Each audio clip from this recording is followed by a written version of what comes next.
speak about this new name of this new Southside High School. I'm glad I'm not in any of your shoes because it's a hard job, and every name that's mentioned tonight is certainly worthy of this honor.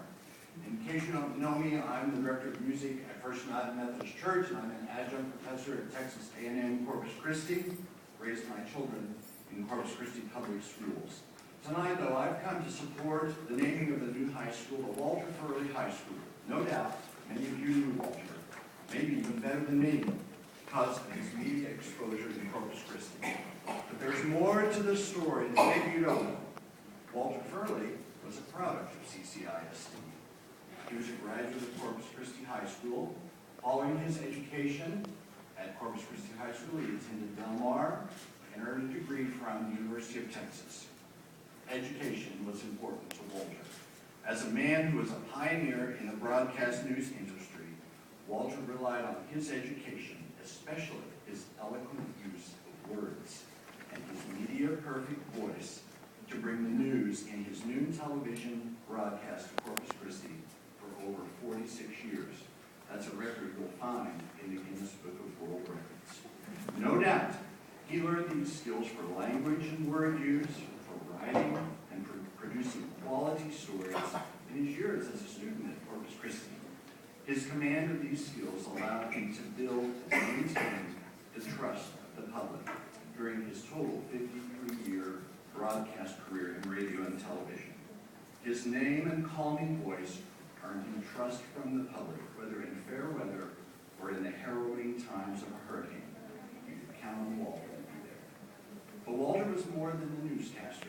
He was a person who believed in his community, its schools, its institution, especially those in the arts. He gave of himself to many worthy causes during his lifetime. You could see him singing in the choir almost every Sunday at First Methodist up until about a month before he died last January. He was always to sing weddings and funerals and other events all across town.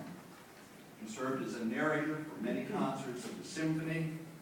He performed in countless shows at the Harvard Playhouse, and he sang his signature role of El Gallo from the Fantastics in 6 different Harvard productions. Faculty members at Miller High School could count on him to send a crew out to promote something for his alma mater. And many young people first learned the technical aspects of broadcasting while enjoying this education received from Walter. He supported opera, programs for various civic groups. He led spelling bees all over South Texas. More community activities than we could possibly mention. He literally touched the lives of thousands and thousands of people. And in retirement, he also earned the public's trust through his various media events. Folks knew if Walter Furley trusted these institutions, they could as well. And in my opinion, and in the opinion of over 400 people who have liked a Facebook page supporting his nomination, Walter Furley exhibited this type of leadership in his community. He is worthy of such an honor. Choosing Furley High for the new high school would be a testament of one who exhibited how one can use their talents to the very best of their abilities in giving back to the community what he would see in education. Can't you just imagine some future students singing, "All hail to dear old Furley High School"? I urge you to consider and select the name of Walter Furley High School for the new school in honor of this trusted, popular Corpus Christi citizen. Thank you